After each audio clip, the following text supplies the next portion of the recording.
Virgo, para to sa'yo ang reading na to, Virgo. Makinig ka kung gusto mo, okay?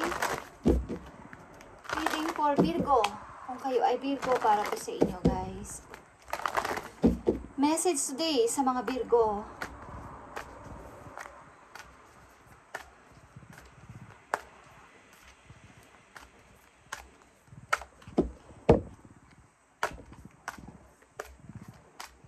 Virgo, para to sa'yo. And let your fears dissolve.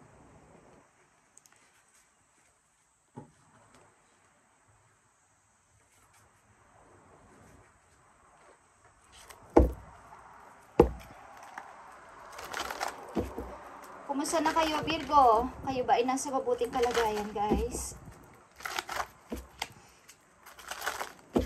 I need 5 messages dito sa mga Virgo.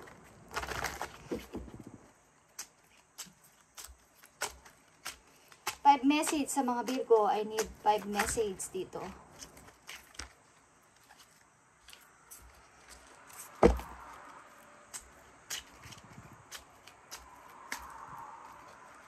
Message for Virgo. I need 5 messages.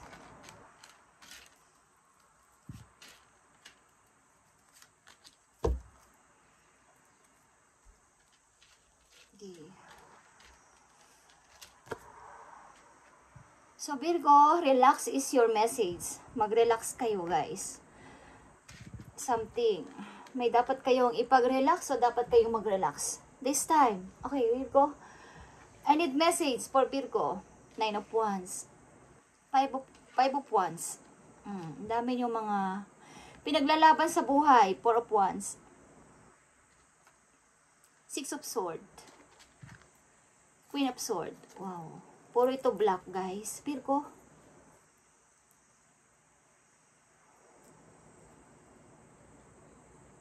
Walang tulak kabigin dito na kayo ay isang practical person. At matigas. Pagdating sa pamumuhay, pagdating sa mga paniniwala sa buhay, kayo ay may practical at logic na kaisipan. Madali kayong mag-move on. Madali rin kayong mag-build ng isang relation. Pero pag alam nyo kayo ay nasasaktan na at maaaring marami ng problema o nagkakaroon na ng pag-aaway sa paligid, madali rin kayong umalis o tumakas sa isang situation. Okay, Virgo? At maaring ilan sa inyo is nasa healing process at tuloy-tuloy na maaring may mga mabibigat na pasanin, guys, sa ilang Virgo. Okay? Madali kayong mag-move on o madali kayong makaalis o amalis sa isang situation pag alam nyo kayo ay tipong magkakaroon na ng problema at maaring kayo ay alam nyo kayo ay makukulong doon, but sa madali pa ring salita, kayo ay nahihirapan, guys. Okay. Mayroon kayong may pagkamatigas na puso ang ilan sa mga Virgo na nandito sa reading. Matigas ang inyong paniniwala kapag sinabi ninyo, ito na yon, yan na yon, ito na ang gusto kong desisyon, yun na ang inyong sinusunod at kaya nyong umalis sa isang situation kapag ginusto ninyo. Okay. So, tingnan pa natin ang mga messages na paparating sa inyo. Virgo, I need ulit ng 5 messages dito para sa inyong situation. Okay, Virgo. Kailangan ko ng 5 messages dito, Spirit Angels from Heaven, para sa mga sign of Virgo na nandito o nandito sa reading na gusto mong bigyan ng message. Madali kayong tumakas sa isang situation pag alam nyo kayo ay masusukol na doon. Okay, 2, 3, 4. Yeah. Mukhang kayo ay may bago na ngayong, umbaga, yung inyong emotion, yung inyong feelings is bago na. May bago na rin kayong iniibig maybe at nananahimik kayo sa anumang problema na dumarating o mga taong nanggugulo sa inyo at ayaw nyo ng gulo talaga. At may tinapos maybe kayong isang relation o may tinapos kayong isang nagpapahirap sa inyo na situation. Okay, Virgo, you have Ace of Wands, you have Ace of Pentacles, you have Emperor, and you have the Fool, and you have Hierophant. Nakikita nyo to, guys. Napakagaganda ng mga messages sa inyo, okay? O mga paparating na messages sa inyo. Meron kang mga bagong gusto sa buhay na gawin. May mga passion kang sinusunod sa ngayon. At may mga offers din na paparating sa inyo, at lahat ng inyong mga decision at mga ginagawa sa ngayon is kayo ang nag-manage, kayo ang in charge, at alam niyo ang ginagawa ninyo. At nandito ang the Fool. Willing na willing ka na sa any adventure, any mga challenges na paparating o darating sa iyong buhay. At the Hierophant is here. Maring may pakunti-kunti lang o minor na problema sa inyong family, but pinag-uusapan naman at napapag-usapan ng maayos. Okay, ito ay Aries, Leo, Sagittarius, Capricorn, Virgo, Taurus, Aries, and Taurus. Okay, ang mga energy dito na mai-involve o involve sa inyong buhay, o dito ang mga energy na to sa inyong kalagayan o sa inyong situation, guys, is meron ditong fire sign, may earth sign. Okay, fire, and earth. Okay. Mukhang kayo ay madaling makamove, madali kayong makaiwas. Kung ano man ang trouble na maaaring mangyari is madali nyong na-resolbahan, madali nyong mabigyan ng solution, sapagkat hindi na kayo nagtatagal doon sa ganong situation. Madali nyong iskipan. Okay, ayaw nyong magtagal kasi ang situation na yon sa inyong sarili. Okay. Sa inyong family o sa inyong buhay mag-asawa or sa inyong family mismo, sa mga magulang nyong kapatid, is may mga konti-konti o minor kayong challenges o obstacle, but napapag-usapan naman o nabibigyan ng solution. Okay. Tingnan pa natin ang mga paparting sa inyo sa mga susunod pang araw, buwan, o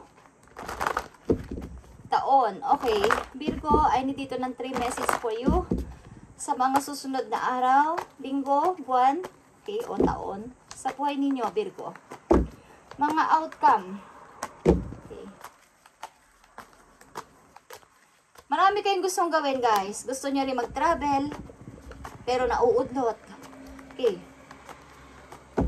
May mga offers din sa paligid. Offer ng opportunity. At maaaring sa inyong passion, sinusunod nyo naman ang passion ninyo, ang mga hilig ninyo is mahilig din kayong mag-shopping. Ilan sa inyo mahilig sa mga bagong bagay, bagong mga tao. Lahat ng mga bago ninyong pagkakaabalahan is mukhang nakatuto kayo dito. Okay, Virgo, natin ang mga messages na papating sa inyo sa mga susunod na araw, linggo, buwan o taon, guys. Kung ito man ay babala or mga bago. Okay, mga bagong messages. King of Pentacles, Queen of Sword, at Queen of Coins. Okay, guys. Nakikita nyo ang King of Pentacles. Pag-unlad at paglago sa money, maaaring ilan sa inyo is maunlad sa kaperahan, o kaya kayo ay isang businessman, businesswoman. Okay, nandito din ang King and Queen of Pentacles. Kayo ay maunlad at maayos ang pamumuhay, lalo sa kaperahan. At Queen of Sword, talagang pinapanatili ninyo ang katatagan sa inyong pagde-decide, lalo na sa inyong mga didesisyonan at pipiliin is talagang practical at logic. Okay, at handa kayo sa anumang klaseng pagbabago, Virgo. O kaya ay meron kayong dalawa ditong tao na pinamimilian. Ito ay mga big time na mga person o mga persona. Okay, mga businessmen, may mga pera at mga matured. Okay, Virgo, may pinagpipilian kayo ditong mga tao, o kaya nakasurround kayo sa mga taong may money, nakasurround kayo sa taong may mga mindset na matatalino at mahilig mag-isip about sa pag-unlad sa pera. Okay, kayo ay nakasurround lang sa ganong mindset at hindi kayo nag-aaksaya ng energy nyo sa walang kabagay-bagay at pag-aaksaya lang ng oras. Okay, maaring practical ang inyong pagdedesisyon sa buhay, lalo na sa pag-handle ng money. Ang kaisipan ninyo is halos money. Okay, Virgo. At kaya nandito ang relax. Maaring kahit pa paano mag-relax kayo, guys. Okay. Tingnan natin ang mga payo pa sa inyo, Virgo. Payo sa inyo, Virgo. Virgo, message, payo mo sa mga Virgo. Sobrang ang inyong mindset ay logic, practical, matured, at nakafocus kayo sa money, sa business, sa magandang trabaho. Okay? Virgo, tingnan natin ang message for you. Yeah. Homeward. Sa kabila nito kayo ay mahal nyo ang inyong bahay, mahal nyo ang inyong tahanan. Kumbaga, hindi kayo mahilig lumabas. Lagi kayong nasa loob ng bahay. Masaya kayong nag-iisa. Masaya kayong ini-enjoy ang sarili nyo mag-isa. Maaring kayo ay madalas mag-isa. Madalas mag-enjoy kahit na nag-iisa. O kaya bihira kayo lumabas. Lumabas naman kayo is bibihira lang. Kaya nandito ang homeward. Ang ibig sabihin nito, take yourself out on a date. Okay? Kaya nandito ang relax, guys. Dahil dito sa mga kaisipan nyo na ganito, sa mindset nyo na ganito, maaaring pag nakita nyo ang message na to, mula sa araw na to, kahit isang araw lang sa buhay ninyo, sa buwan na to o sa next month, is mag-relax kayo. Date yourself. Take yourself out on a date. Okay, Virgo? Yan ang mahalagang message po yun. Magkaroon ka muna ng break time. Kumbaga, mag-break time ka naman sa sarili mo. Huwag puro, hindi masamang isipin ang pagpapaunlad sa sarili at maging practical sa buhay. Bigyan nyo ng time nga, kahit ngayong buwan na to o kahit sa next month, ang inyong sarili para lumabas-labas man lang ng bahay at i-date ang sarili at bigyan ng regalo ang sarili. Okay, Virgo? Tingnan natin ang message for you. Kung anong nasa isip ninyo, Virgo, ito ang inyong sagot. Kung anong itatanong ninyo kay Universe, ito ang sagot sa inyo, Virgo. So, tingnan natin ang sagot sa inyo ni Universe. Kung ano yung inyong itatanong, guys, is tanongin nyo na mula sa inyong puso, is magtanong kayo, guys, kay Universe at ibibigay sa inyo ang sagot. Okay? Virgo, handa ka na bang malaman ang sagot sa iyong mga tanong? Okay? Handa ka na bang malaman ang sagot sa iyong mga tanong? Okay? So, put your energy dito. Okay?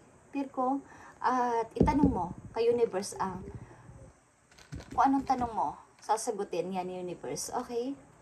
Thank you. Thank you. Okay. Nakikita mo ang year?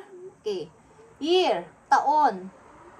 Kung ano man ang inyong itinanong, Virgo, mangyayari yan o magaganap ngayong year o next year. Okay. Something year. Ang kasagutan sa iyong tanong. Something year. Okay? Ngayong taon o next year. Okay? Yan ang sagot sa iyo ni Universe, guys. Hindi pa sa ngayong oras. Maybe next year. Okay, next year. Nakita mo ang sunod dito sa inyong tanong. Not the right time. Okay, hindi pa ngayon.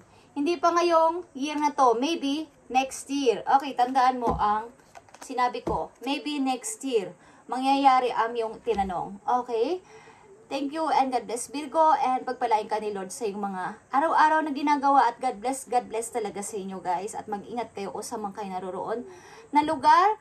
Mag-ingat kayo, guys, at pagpalain kayo ni Lord.